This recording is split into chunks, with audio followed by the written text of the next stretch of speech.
चलिए शुरू करते हैं। बहन मायावती जी का राजनीतिक सफर। आखिर बहन जी को बहुजन समाज दलितों का मसीहा क्यों कहते हैं? मायावती ने शादी क्यों नहीं की? आइए इन सभी मुद्दों पर विचार करते हैं। मायावती ने कभी शादी नहीं की और इसके पीछे उन्होंने व्यक्तिगत और सामाजिक कारण बताए हैं। उनके अनुसार उन्होंने अपना पूरा जीवन समाज के कमजोर वर्गों, विशेष रूप से दलितों और पिछड़ों के उत्थान और उनकी भलाई के लिए समर्पित कर दिया। मायावती द्वारा दिए गए प्रमुख कारण: एक, समाज सेवा को प्राथमिकता। मायावती ने कहा है कि उन्होंने अपनी जिंदगी का उद्देश्य केवल राजनीति और समाज सेवा को बनाया है। शादी और परिवार में उलझने से उनके इस उद्देश्य में बाधा आ सकती थी। 2, कांशीराम का प्रभाव। मायावती के राजनीतिक गुरु कांशीराम ने भी अपने जीवन में विवाह नहीं किया था। उनका मानना था कि व्यक्तिगत जीवन की जिम्मेदारियां समाज सेवा और राजनीतिक संघर्ष को प्रभावित कर सकती हैं। मायावती ने कांशीराम की विचारधारा को अपनाया और उन्हीं के बताए मार्ग पर चली। 3, दलित समुदाय के लिए संघर्ष। मायावती का मानना है कि दलित समाज की भलाई के लिए उन्हें अपना पूरा समय और ऊर्जा लगानी है। शादी और पारिवारिक जीवन उन्हें इस संघर्ष में बाधा पहुंचा सकता था। समर्थकों के विचार। उनके समर्थक मानते हैं कि मायावती का अविवाहित रहना उनके बलिदान और समाज के प्रति समर्पण का प्रतीक है। उनका व्यक्तिगत जीवन त्याग करके उन्होंने दलित राजनीति और सशक्तिकरण को प्राथमिकता दी है। मायावती ने खुद कई बार कहा है कि उनका परिवार उनका समाज है और उनकी शादी उनके उद्देश्य और संघर्ष से है। मायावती का राजनीतिक सफर। मायावती कुमारी एक भारतीय राजनेता और बहुजन समाज पार्टी बसपा की प्रमुख नेता है। उनका जन्म 15 जनवरी 1956 को दिल्ली में हुआ था। मायावती भारतीय राजनीति में एक महत्वपूर्ण दलित नेता मानी जाती है और उन्होंने समाज के हाशिए पर पड़े वर्गों, विशेष रूप से दलितों, पिछड़ों और अल्पसंख्यकों के अधिकारों के लिए संघर्ष किया है। मायावती का राजनीतिक करियर। राजनीतिक प्रवेश। मायावती को कांशीराम, बसपा के संस्थापक, ने राजनीति में प्रवेश करवाया। 1984 में बसपा की स्थापना के बाद मायावती पार्टी का प्रमुख चेहरा बनी। उत्तर प्रदेश की मुख्यमंत्री। मायावती उत्तर प्रदेश की मुख्यमंत्री 4 बार 1995, 1997, 2002 से 2003 और 2007 से 2012 रह चुकी हैं। दलित राजनीति। उन्होंने दलित समुदाय को राजनीतिक रूप से संगठित करने और उनके अधिकारों को सुनिश्चित करने के लिए कई नीतियां बनाईं। राष्ट्रीय पहचान। वह भारतीय राजनीति में एकमात्र ऐसी महिला दलित नेता है जिन्होंने मुख्यमंत्री पद पर कार्य किया है। मायावती की विचारधारा। मायावती ने सर्वजन हिताय, सर्वजन सुखाय के नारे को बढ़ावा दिया और दलितों, पिछड़ों और कमजोर वर्गों को सामाजिक और राजनीतिक रूप से सशक्त बनाने के लिए काम किया। उनकी राजनीति में जाति और धर्म का विशेष प्रभाव देखा जाता है। विवाद। उनकी राजनीति और शासन शैली कई बार विवादों में रही है। उनके कार्यकाल के दौरान भ्रष्टाचार और मूर्तियों के निर्माण जैसे मुद्दों पर आलोचना हुई, लेकिन उनके समर्थक उन्हें दलित समुदाय की सशक्तिकरण की प्रतीक मानते हैं। आज भी मायावती भारतीय राजनीति में एक प्रभावशाली और चर्चित नेता है। अब विस्तृत। कुमारी मायावती। जन्म कुमारी मायावती दास, 15 जनवरी 1956, एक भारतीय राजनीतिज्ञ हैं जिन्होंने 1995 से 1995, 1997 से 1997, 2002 से 2003 और 2007 से 2012 तक उत्तर प्रदेश की 18वीं मुख्यमंत्री के रूप में कार्य किया। वह बहुजन समाज पार्टी बीएसपी की राष्ट्रीय अध्यक्ष हैं, जो 2003 से बहुजनों, जिन्हें आमतौर पर अन्य पिछड़ा वर्ग, अनुसूचित जाति और अनुसूचित जनजाति के साथ साथ धार्मिक अल्पसंख्यकों के लिए सामाजिक परिवर्तन के मंच पर केंद्रित है। मायावती ने 2012 से 2017 तक उत्तर प्रदेश से राज्यसभा की सांसद के रूप में भी काम किया था। मायावती के साधारण शुरुआत से उभरने को भारत के पूर्व प्रधानमंत्री पीवी नरसिम्हा राव ने लोकतंत्र का चमत्कार कहा है। 1993 में कांशीराम ने समाजवादी पार्टी के साथ गठबंधन किया और मायावती 1995 में उत्तर प्रदेश की मुख्यमंत्री बनी। वह भारत में अनुसूचित जाति की पहली महिला मुख्यमंत्री थी। 1997 और 2002 में वह भारतीय जनता पार्टी भाजपा के बाहरी समर्थन से मुख्यमंत्री रहीं। दूसरी बार भाजपा द्वारा समर्थन वापस लेने के कारण 26 अगस्त 2003 तक केवल एक वर्ष के लिए मायावती के कार्यकाल की प्रशंसा और आलोचना दोनों हुई है। भारत भर में लाखों दलित उन्हें एक आदर्श के रूप में देखते हैं और उन्हें बहन जी, बड़ी बहन कहकर पुकारते हैं। उनकी पार्टी की ओर से धन जुटाने के प्रयासों के लिए उनकी प्रशंसा की गई है और उनके समर्थकों द्वारा उनके जन्मदिन को व्यापक रूप से मनाया गया है। इसके विपरीत उनकी और उनकी पार्टी की व्यक्तिगत संपत्ति में वृद्धि की आलोचना भ्रष्टाचार के संकेत के रूप में की गई है। प्रारंभिक जीवन और शिक्षा। मायावती का जन्म कुमारी मायावती दास के रूप में 15 जनवरी 1956 को श्रीमती सुचेता कृपलानी अस्पताल, नई दिल्ली में हुआ था। उनके पिता प्रभु दास गौतम बुद्ध नगर में दादरी के पास बादलपुर गांव में एक डाकघर के कर्मचारी थे। परिवार में बेटों को निजी स्कूलों में भेजा गया, जबकि बेटियों को कम प्रदर्शन करने वाले सरकारी स्कूलों में भेजा गया। मायावती ने 1975 में दिल्ली विश्वविद्यालय के कालिंदी कॉलेज से बीए की पढ़ाई की और 1983 में दिल्ली विश्वविद्यालय के प्रतिष्ठित विधि संकाय से एलएलबी की डिग्री हासिल की। उन्होंने 1976 में गाजियाबाद के मेरठ विश्वविद्यालय के वीएमएलजी कॉलेज से बीएड पूरा किया। वह दिल्ली के इंद्रपुरी जेजे कॉलोनी में एक शिक्षिका के रूप में काम कर रही थी और भारतीय प्रशासनिक सेवा परीक्षाओं की तैयारी कर रही थी, जब अनुसूचित जाति और अनुसूचित जनजाति और अन्य पिछड़ी जातियों के राजनेता कांशीराम 1977 में उनके परिवार के घर आए। जीवनी लेखक अजय बोस के अनुसार कांशीराम ने उनसे कहा, मैं आपको एक दिन इतना बड़ा नेता बना सकता हूँ कि एक नहीं बल्कि आईएएस अधिकारियों की पूरी कतार आपके आदेशों का पालन करने के लिए लाइन में खड़ी होगी। कांशीराम ने उन्हें 1984 में बहुजन समाज पार्टी बीएसपी की स्थापना करते समय अपनी टीम के सदस्य के रूप में शामिल किया। मायावती पहली बार 1989 में संसद के लिए चुनी गई। प्रारंभिक राजनीतिक कैरियर। कांशीराम ने 1984 में बीएसपी की स्थापना की। बीआर अंबेडकर से प्रभावित होकर पार्टी का प्राथमिक फोकस नीति सुधार, सरकारी पदों पर अनुसूचित जातियों के सदस्यों की भर्ती पर सकारात्मक कार्रवाई और ग्रामीण विकास कार्यक्रम प्रदान करके अनुसूचित जातियों और अनुसूचित जनजातियों और अन्य वंचित समूहों की स्थिति में सुधार करना है।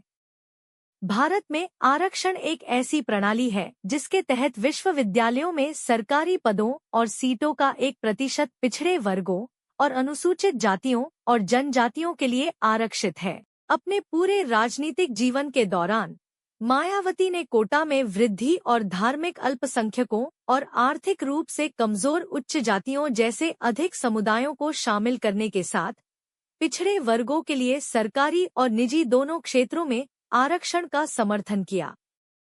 अगस्त 2012 में एक विधेयक को मंजूरी दी गई जो संविधान में संशोधन की प्रक्रिया शुरू करती है ताकि आरक्षण प्रणाली को राज्य की नौकरियों में पदोन्नति तक विस्तारित किया जा सके। मायावती के करियर को भारत के पूर्व प्रधानमंत्री पीवी नरसिम्हा राव ने लोकतंत्र का चमत्कार कहा है। लाखों दलित समर्थक उन्हें एक आइकन के रूप में देखते हैं और उन्हें बहन जी, बहन कहकर संबोधित करते हैं। उनकी सार्वजनिक सभाओं में बड़ी संख्या में दर्शक शामिल होते हैं, जो कांशीराम का मिशन अधूरा, करेगी बहन मायावती पूरा और बहन जी तुम संघर्ष करो, हम तुम्हारे साथ हैं जैसे नारे लगाते हैं। 1984 में अपने पहले चुनाव अभियान में बीएसपी ने मायावती को मुजफ्फरनगर जिले के कैराना की लोकसभा निचले सदन सीट, 1985 में बिजनौर और 1987 में हरिद्वार के लिए मैदान में उतारा।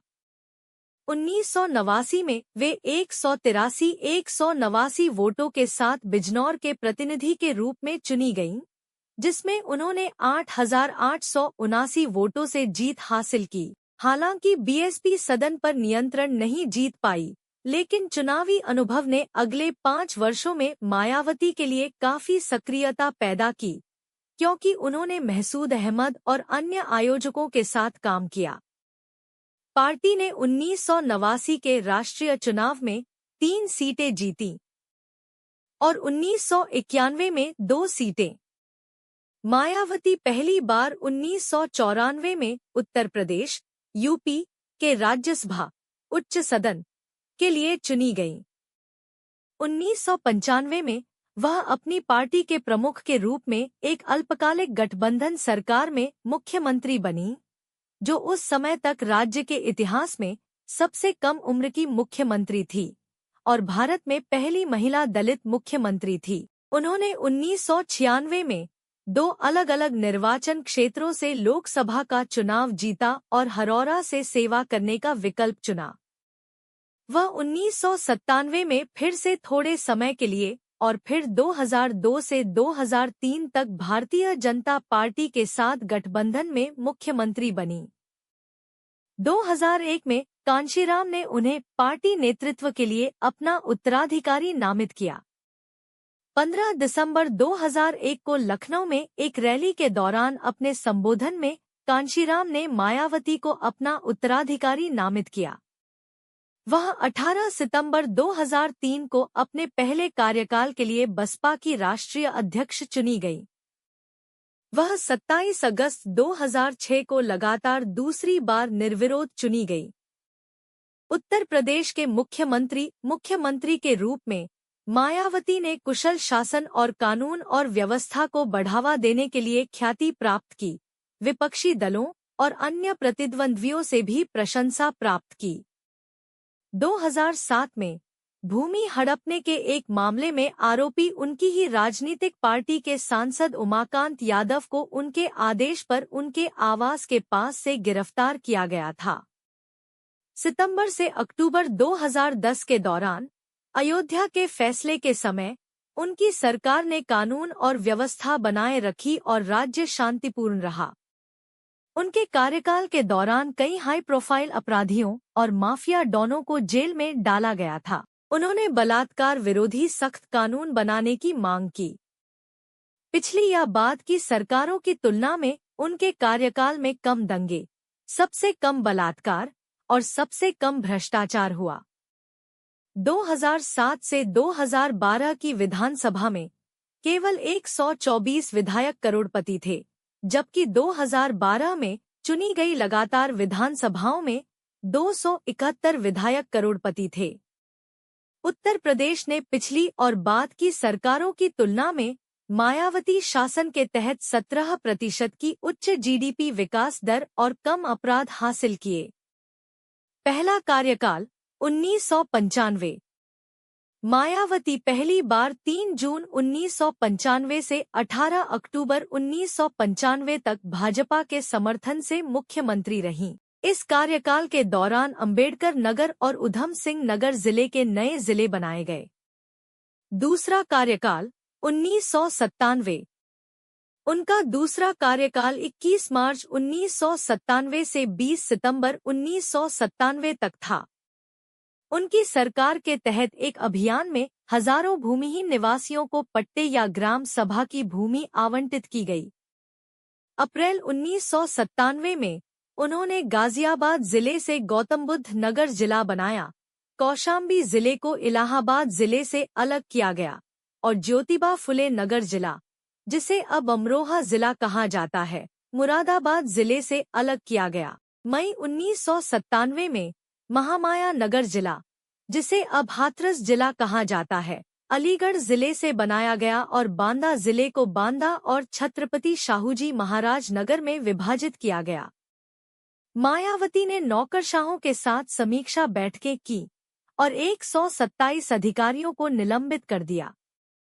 उन्होंने डॉ. अंबेडकर पुरस्कार की स्थापना की और लखनऊ, कानपुर, इलाहाबाद और अन्य प्रमुख शहरों में अंबेडकर की विभिन्न आकारों की 100 से अधिक मूर्तियां बनवाईं।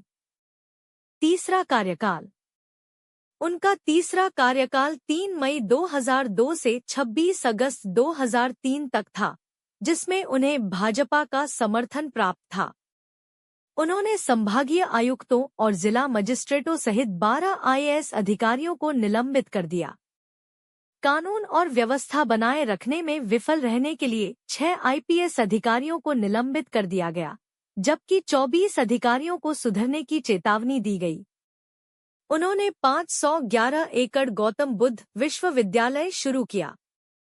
उन्होंने किंग जॉर्ज मेडिकल यूनिवर्सिटी का नाम बदलकर छत्रपति शाहूजी महाराज मेडिकल यूनिवर्सिटी कर दिया। उन्होंने कुछ प्रशासनिक प्रभागों में समीक्षा के बाद 3 वरिष्ठ अधिकारियों को निलंबित कर दिया। चौथा कार्यकाल 2007-12। भारत का सबसे अधिक आबादी वाला और सबसे गरीब राज्यों में से एक उत्तर प्रदेश अपने मतदाताओं की बड़ी संख्या के कारण भारत की राजनीति में महत्वपूर्ण माना जाता है। ब्राह्मणों के समर्थन के कारण 2007 के उत्तर प्रदेश विधानसभा चुनावों में बीएसपी ने बहुमत हासिल किया। अभियान के साथ एक रंगीन नारा भी था, हाथी नहीं, गणेश है, ब्रह्मा, विष्णु, महेश है, हाथी बीएसपी का लोगो वास्तव में भगवान गणेश है, देवताओं की त्रिमूर्ति एक में समाहित है। 37% ब्राह्मणों ने पार्टी को वोट दिया। मायावती ने 13 मई 2007 को चौथी बार उत्तर प्रदेश के मुख्यमंत्री के रूप में शपथ ली। उन्होंने एक एजेंडा घोषित किया जो समाज के कमजोर वर्गों को सामाजिक न्याय प्रदान करने और बेरोजगारों को पैसे बांटने के बजाय रोजगार प्रदान करने पर केंद्रित था। उनका नारा था, उत्तर प्रदेश, उत्तरी प्रांत को उत्तम प्रदेश, उत्कृष्ट प्रांत बनाना। उनकी सरकार ने पिछली मुलायम सिंह सरकार के दौरान भर्ती किए गए पुलिस अधिकारियों की भर्ती प्रक्रिया में अनियमितताओं पर बड़ी कार्रवाई शुरू की। 18,000 से अधिक पुलिसकर्मियों को उनकी भर्ती में अनियमितताओं के कारण अपनी नौकरी से हाथ धोना पड़ा और कांस्टेबलों की भर्ती के दौरान भ्रष्टाचार में शामिल होने के कारण 25 भारतीय पुलिस सेवा अधिकारियों को निलंबित कर दिया गया। मायावती ने भर्ती प्रक्रिया में पारदर्शिता लाने के लिए सुधार किए, जिसमें चयन परीक्षाओं के परिणाम ऑनलाइन पोस्ट करना भी शामिल है। 10 अगस्त 2007 को मायावती सरकार ने निजी क्षेत्र में नौकरियों में 30% आरक्षण का प्रस्ताव रखा। पदोन्नति के लिए एक कोटा भी पेश किया गया था, लेकिन बाद में भारत के सर्वोच्च न्यायालय ने इसे रद्द कर दिया। सितंबर 2007 में भीमराव अंबेडकर ग्रामीण एकीकृत विकास कार्यक्रम शुरू किया गया था। दलित बहुल गांवों में पानी, बिजली की आपूर्ति और सड़कों के निर्माण के लिए डॉ. अंबेडकर ग्राम विकास योजना शुरू की गई थी। इस योजना के तहत 24,716 गांवों में सुधार हुआ। 2008 में मायावती ने मान्यवर श्री कांशीराम जी शहरी गरीब आवास योजना शुरू की, जो राज्य भर के विभिन्न कस्बों और शहरों में निर्माण के पहले दौर के तहत 90,000 कम लागत वाले घरों के साथ शहरी गरीबों के लिए कम लागत वाली आवासीय कॉलोनियों के निर्माण की योजना थी, जबकि दूसरा और तीसरा दौर अभी भी चल रहा था जब 2012 में सरकार समाप्त हो गई और अगली सरकार ने इन कॉलोनियों की बिजली काटने सहित योजना को रद्द कर दिया। मायावती सरकार ने सौर ऊर्जा संयंत्र स्थापित करने के प्रयास शुरू किए और इलाहाबाद जिले के नैनी में स्थित पहला 5 मेगावाट सौर ऊर्जा संयंत्र मार्च 2012 में काम करना शुरू कर दिया और इसे ईएमसी लिमिटेड द्वारा विकसित किया गया था। यूपी सरकार ने 1320 मेगावाट बिजली संयंत्र के लिए एनटीपीसी लिमिटेड के साथ एक समझौता ज्ञापन पर हस्ताक्षर किए। मायावती की 165 किलोमीटर की 6 लेन वाली यमुना एक्सप्रेसवे की ड्रीम परियोजना ने दिल्ली को नोएडा ग्रेटर नोएडा एक्सप्रेसवे के माध्यम से आगरा से जोड़ा, जो राज्य के 1182 गांवों को छूता है। बाद में भारतीय वायु सेना के लड़ाकू जेट डसॉल्ट मिराज 2000 ने परीक्षण के हिस्से के रूप में यमुना एक्सप्रेसवे पर परीक्षण किया। 2008 में उनकी सरकार ने शारीरिक रूप से विकलांग छात्रों के लिए डॉ. शकुंतला मिश्रा राष्ट्रीय पुनर्वास विश्वविद्यालय की स्थापना की। नवंबर 2009 में मायावती ने 557 रुपए करोड़ US 65 मिलियन की लागत से निर्मित नोएडा मेट्रो को समर्पित किया। उन्होंने नोएडा के पास जेवर हवाई अड्डे के निर्माण का जोरदार प्रस्ताव रखा था। अक्टूबर 2011 में मायावती सरकार ने जेपी समूह के साथ सार्वजनिक निजी भागीदारी के तहत जेपी समूह द्वारा निर्मित ग्रेटर नोएडा के बुद्ध इंटरनेशनल सर्किट में एक अंतर्राष्ट्रीय कार्यक्रम फर्स्ट एफ एक इंडियन ग्रां प्री को सफलतापूर्वक निष्पादित और वितरित किया। इस कार्यक्रम की सराहना भारत की कुछ प्रतिष्ठा को बचाने के लिए दोषरहित रूप से आयोजित होने के रूप में की गई, जब इसकी तुलना दिल्ली में आयोजित 2010 राष्ट्रमंडल खेलों उद्घाटन समारोह से पहले में हुई मामूली शर्मिंदगी से की गई। विदेशियों को यह ट्रैक प्रभावशाली लगा और 3 भारतीय किशोरों को यूरोप में भविष्य के फॉर्मूला 1 ड्राइवरों के रूप में प्रशिक्षित करने के लिए F1 पैनल द्वारा चुना गया। मायावती ने भारत में पहली बार बहुजन समाज के प्रतीकों को समर्पित कई स्मारकों का निर्माण पूरा किया है, जिनमें मान्यवर श्री कांशीराम जी ग्रीन इको गार्डन मार्च 2011 का उद्घाटन, राष्ट्रीय दलित प्रेरणा स्थल और ग्रीन गार्डन अक्टूबर में उद्घाटन शामिल हैं। 2011 और अंबेडकर मेमोरियल पार्क नवंबर 2012 में खोला गया। उन्होंने अमेठी जिले का नाम बदलकर छत्रपति साहूजी महाराज नगर कर दिया।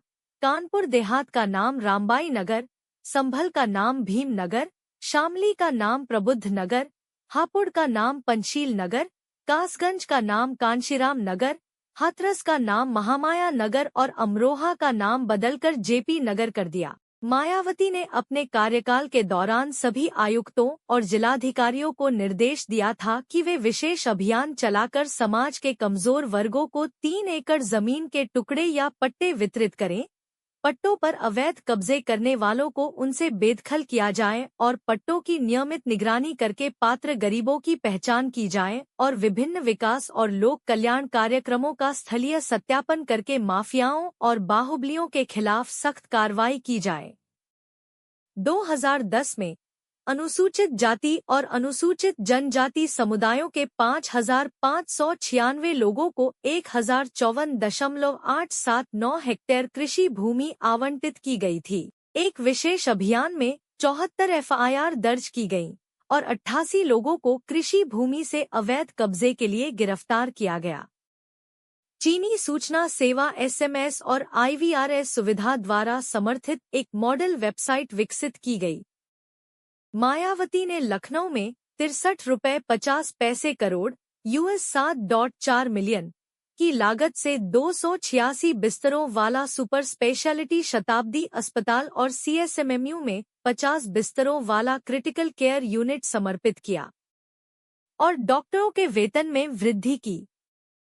मायावती ने 2007 में ग्रेटर नोएडा में 500 रुपये करोड़ 59 US मिलियन की लागत से मान्यवर कांशीराम मल्टी स्पेशलिटी अस्पताल का शुभारंभ किया, जिसने अप्रैल 2013 में अपनी OPD सेवाएं शुरू की। मायावती सरकार ने नोएडा के सेक्टर 30 में doctor BR Ambedkar multi speciality अस्पताल पर भी 510 रुपये करोड़ 60 US मिलियन खर्च किए। उनकी सरकार ने 1.25 लाख रुपए 1,500 US के नकद पुरस्कार के साथ संत रविदास कला सम्मान पुरस्कार भी स्थापित किया। सावित्री बाई फुले बालिका शिक्षा मदद योजना के तहत मायावती ने 2008 से 2011 तक मुस्लिम और गरीब स्कूली लड़कियों के बीच 10 लाख से अधिक साइकिलें वितरित कीं।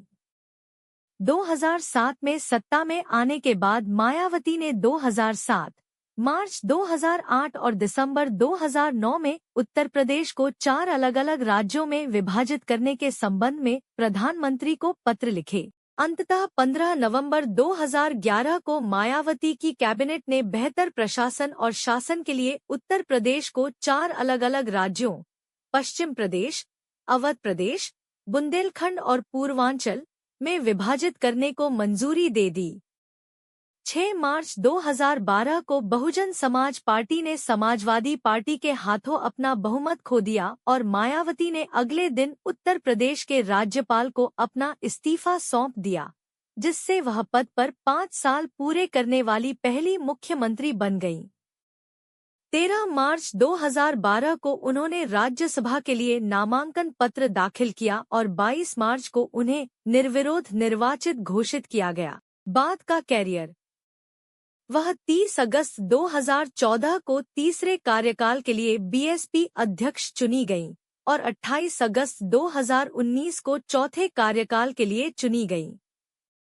10 दिसंबर 2023 को मायावती ने भतीजे आकाश आनंद को अपना उत्तराधिकारी नामित किया। राजनीतिक और कानूनी मुद्दे। मायावती के राजनीतिक करियर ने प्रशंसा और विवाद को आकर्षित किया है। उनकी पार्टी की ओर से धन जुटाने के प्रयासों के लिए उनकी प्रशंसा की गई है और उनके जन्मदिन प्रमुख मीडिया कार्यक्रम होने के साथ साथ उनके समर्थकों के लिए एक प्रतीक भी थे। उनकी व्यक्तिगत संपत्ति और उनकी पार्टी की संपत्ति में वृद्धि को आलोचकों द्वारा भ्रष्टाचार के संकेत के रूप में देखा गया है। ताज कॉरिडोर। मुख्य लेख। ताज कॉरिडोर मामला।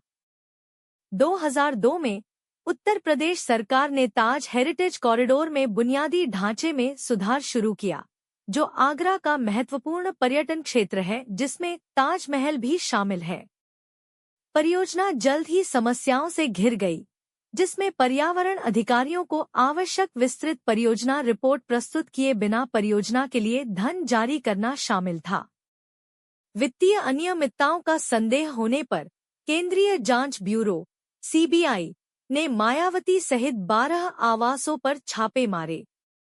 इसने 2 दिन पहले उनके और 7 अन्य के खिलाफ प्रथम सूचना रिपोर्ट दर्ज की थी। छापे में उनकी ज्ञात आय से अधिक संपत्ति के सबूत सामने आए। बाद में मायावती ने यह साबित करने के लिए अपनी सरकार से इस्तीफा दे दिया कि वह सत्ता की भूखी नहीं है। जून 2007 में राज्यपाल टीवी राजेश्वर ने कहा कि उन पर मुकदमा चलाने के लिए पर्याप्त सबूत नहीं थे। अपने 23 पृष्ठ के आदेश में उन्होंने कहा, यह तथ्य कि मिशन प्रबंधन बोर्ड, जिसमें राज्य और केंद्र सरकार दोनों के अधिकारी शामिल हैं, नियमित रूप से मिलते थे और परियोजना पर चर्चा करते थे, और यह तथ्य कि केंद्र सरकार के सार्वजनिक क्षेत्र के उपक्रम एनपीसीसी के माध्यम से 17 करोड़ की राशि भी खर्च की गई थी।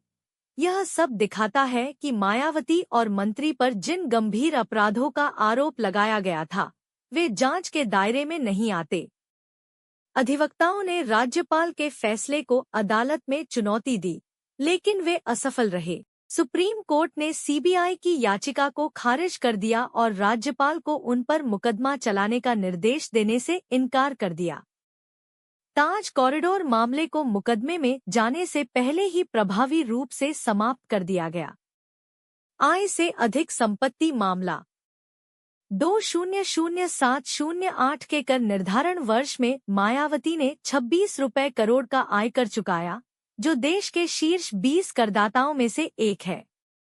इससे पहले सीबीआई ने उनके खिलाफ आय के ज्ञात स्रोतों से अधिक संपत्ति रखने का मामला दर्ज किया था।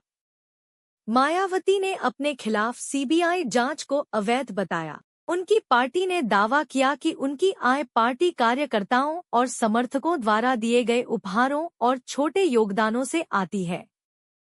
3 अगस्त 2011 को दिल्ली उच्च न्यायालय ने मायावती के खिलाफ केंद्र सरकार की अपील को यह कहते हुए खारिज कर दिया कि उन्होंने अपने सभी दाताओं की पहचान का खुलासा करके अपने दायित्वों का पूरी तरह से निर्वहन किया है। उपहार उनके समर्थकों द्वारा दान किए गए थे।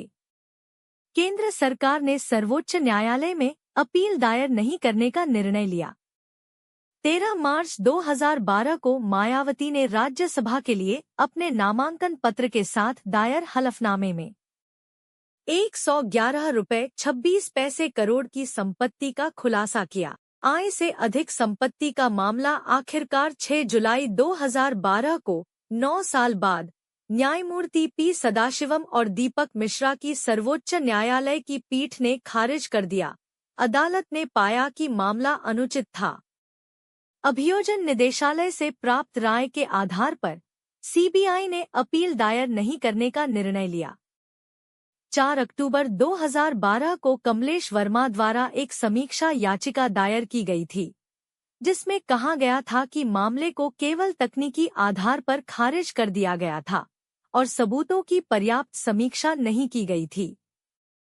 8 अगस्त 2013 को सुप्रीम कोर्ट ने मामले को फिर से खोलने के अनुरोध को अस्वीकार कर दिया। कानूनी सलाह लेने के बाद सीबीआई ने आखिरकार 8 अक्टूबर 2013 को अपनी फाइल बंद कर दी। बहुजन स्मारक। मुख्यमंत्री के रूप में अपने कार्यकाल में मायावती ने कई स्मारकों के निर्माण और सार्वजनिक प्रदर्शन का आदेश दिया, जिनमें पार्क, गैलरी, संग्रहालय, स्मारक, भित्ति चित्र और बौद्ध और हिंदू, दलित ओबीसी प्रतीकों जैसे गौतम बुद्ध, गाडगे महाराज, रविदास, कबीर, नारायण गुरु, ज्योतिराव फुले, शाहू चतुर्थ, बी.आर. अम्बेडकर, बीएसपी पार्टी के संस्थापक कांशी राम और खुद की मूर्तियां शामिल हैं। उनका दावा है कि व्यय की आवश्यकता थी क्योंकि पिछली सरकारों ने दलित नेताओं के प्रति सम्मान नहीं दिखाया, जिनकी स्मृति में कभी कुछ नहीं बनाया गया था। उन्होंने 5 पार्कों और अंबेडकर मेमोरियल पार्क और मान्यवर कांशीराम स्मारक स्थल जैसे स्मारकों पर परियोजनाओं पर 2,500 रुपए से 6,000 करोड़, लगभग यूएस 500 मिलियन से यूएस 1.3 बिलियन के बीच खर्च किए, जो 2007 से 2009 के बीच लखनऊ में बी.आर. अम्बेडकर, रमाबाई अम्बेडकर और कांशी राम के नाम पर बनाए गए थे।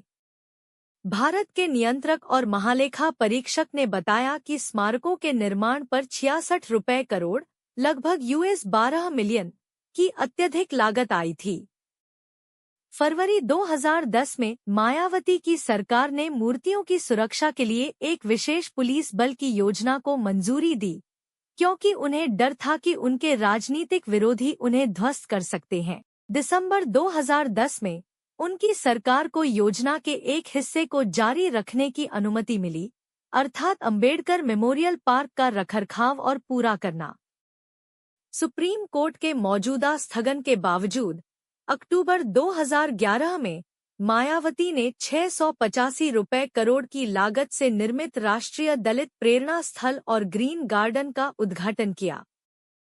चूंकि स्मारक में उनकी अपनी मूर्तियां भी हैं, इसलिए मायावती पर भारतीय राष्ट्रीय कांग्रेस द्वारा करदाताओं के पैसे बर्बाद करने का आरोप लगाया गया था। बीएसपी ने आरोपों को खारिज करते हुए कहा कि उनकी मूर्तियां इसलिए लगाई गईं क्योंकि कांशीराम की वसीयत में अनुरोध किया गया था कि उनकी मूर्तियां बीएसपी के वर्तमान अध्यक्ष की मूर्तियों के बगल में बनाई जानी चाहिए।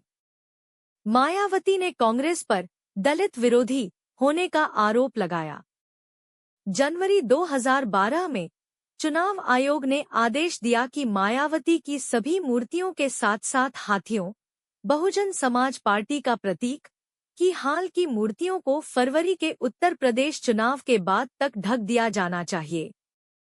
26 जुलाई 2012 को लखनऊ में मूर्ति को खुद को उत्तर प्रदेश नवनिर्माण सेना कहने वाले एक समूह के सदस्यों ने क्षतिग्रस्त कर दिया था। लखनऊ शहर प्रशासन द्वारा रातों रात एक प्रतिस्थापन मूर्ति को फिर से स्थापित किया गया था। लखनऊ में हुई बर्बरता के बाद उत्तर प्रदेश के अन्य हिस्सों में भी ऐसी ही घटनाएं हुईं। विश्व बैंक की आलोचना। विश्व बैंक ने भारत को विकास के लिए धन उधार दिया था और मायावती को इस धन से उत्तर प्रदेश में परियोजनाओं का प्रबंधन करना था।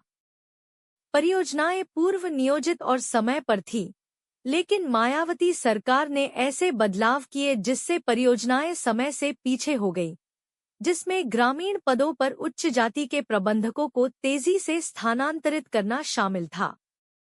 विश्व बैंक ने 1 अगस्त 2002 को भारत की केंद्र सरकार को एक शिकायती पत्र भेजा, जिसमें कहा गया था, हमें अब पता चला है कि पदभार ग्रहण करने के 3 सप्ताह के भीतर परियोजना प्रबंधकों को बदल दिया गया है। विविध कृषि सहायता परियोजना के परियोजना समन्वयक को 2 बार त्वरित उत्तराधिकार में बदल दिया गया है और इस समय कोई परियोजना समन्वयक नहीं है।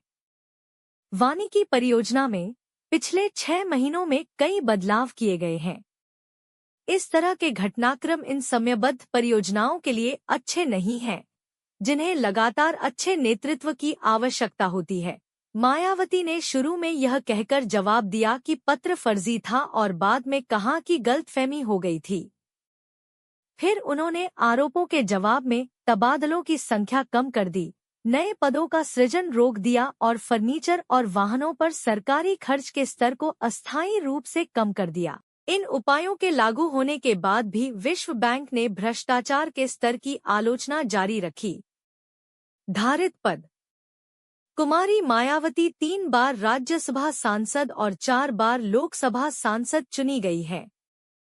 2012 के चुनाव हलफनामे राज्यसभा के अनुसार मायावती के पास 111.64 करोड़ की संपत्ति और 87.68 लाख रुपए 0.87 करोड़ की देनदारियां हैं। व्यक्तिगत जीवन और सार्वजनिक छवि। मायावती ने अपना राजनीतिक जीवन तब शुरू किया जब बहुजन समाज पार्टी के संस्थापक कांशीराम ने उन्हें सिविल सेवा में शामिल न होकर राजनीति में प्रवेश करने के लिए राजी किया। मायावती ने अविवाहित रहने का विकल्प चुना। उन्हें आयरन लेडी के नाम से भी जाना जाता है। कांशीराम ने पार्टी की ओर से धन जुटाने की गतिविधियों के लिए मायावती की उनके 47वें जन्मदिन समारोह में प्रशंसा की। उन्होंने कहा कि पार्टी का अंतिम लक्ष्य राष्ट्रीय स्तर पर सत्ता हासिल करना है और मायावती के प्रयासों ने उस खोज में मदद की है। तब से उनके जन्मदिन प्रमुख मीडिया कार्यक्रम बन गए हैं, जिनमें वे हीरो से लदी दिखाई देती हैं। उनके समर्थकों ने उनके जन्मदिन को जन कल्याणकारी दिवस के रूप में घोषित किया है। 2009 में इस दिन राज्य के गरीब और दलित लोगों के लिए कल्याणकारी योजनाओं की घोषणा की गई और 2010 में 7,312 करोड़ रुपए से अधिक मूल्य के सामाजिक कार्यक्रमों की शुरुआत की गई। 200708 में मायावती ने आयकर के रूप में 26 रुपए 26 पैसे करोड़ $3.1 मिलियन का भुगतान किया। वह शाहरुख खान और सचिन तेंदुलकर जैसे नामों के साथ शीर्ष 200 करदाताओं की सूची के आयकर विभाग के संकलन में 20वें नंबर पर थी। उद्धरण वांछित। मायावती ने अप्रैल से दिसंबर 2007 में अग्रिम कर के रूप में 15 रुपए करोड़ $1.8 मिलियन का भुगतान किया। उन्होंने अन्य आय पर 12 रुपए 50 पैसे करोड़ $1.5 मिलियन का भुगतान किया, जिनमें से अधिकांश को उन्होंने पार्टी सदस्यों द्वारा उपहार के रूप में घोषित किया। जब बीएसपी कार्यकर्ताओं ने 15 मार्च 2010 को बीएसपी के संस्थापक कांशीराम की जयंती के साथ पार्टी के रजत जयंती समारोह के अवसर पर मायावती को नोटों की माला पहनाई, तो भारतीय समाचार चैनलों और अखबारों ने इस घटना को एक घोटाला के रूप में उजागर करने का दावा किया, इस धारणा के आधार पर कि मुख्यमंत्री ने सार्वजनिक रूप से भ्रष्टाचार का कार्य किया था, जिसका खुलेआम दिखावा किया जा रहा था, और यह घोषणा की गई कि नोटों की माला भ्रष्ट तरीकों से प्राप्त धन से बनाई गई थी, न कि बहुजन समाज पार्टी के समर्थकों के दान से, जैसा कि मायावती, उनके मंत्री और समर्थकों ने दावा किया था। 2006 में कांशीराम के अंतिम संस्कार समारोह में मायावती ने कहा कि कांशीराम और वह दोनों बौद्ध परंपराओं और रीति रिवाजों का पालन करते रहे हैं और करते रहेंगे। उन्होंने औपचारिक रूप से बौद्ध धर्म अपनाने का इरादा व्यक्त किया है जब राजनीतिक परिस्थितियां उन्हें भारत का प्रधानमंत्री बनने में सक्षम बनाती हैं। अंतिम संस्कार करने का उनका कार्य पारंपरिक रूप से पुरुष उत्तराधिकारी द्वारा किया जाता है। लिंग भेदभाव के खिलाफ उनके विचारों की अभिव्यक्ति थी। जब वह उत्तर प्रदेश की मुख्यमंत्री थी तो उन्होंने सार्वजनिक रूप से भिक्षुओं को प्रार्थना के लिए बुलाया था। मायावती के बारे में साहित्य। मायावती के बारे में साहित्य में अध्ययन और किताबें शामिल हैं। उनके बारे में पहली रचनाओं में से एक पत्रकार मोहम्मद जमील अख्तर की किताब आयरन लेडी कुमारी मायावती थी। उनकी आत्मकथाएं हैं मेरे संघर्षमय जीवन एवं बहुजन आंदोलन का सफरनामा, जो 3 खंडों में हिंदी में, और मेरे संघर्षपूर्ण जीवन और बहुजन समाज का यात्रा वृत्तांत, जो 2 खंडों में अंग्रेजी में है। बहन जी मायावती की राजनीतिक जीवनी वरिष्ठ पत्रकार अजय बोस की जीवनी है। पुरस्कार और मान्यता।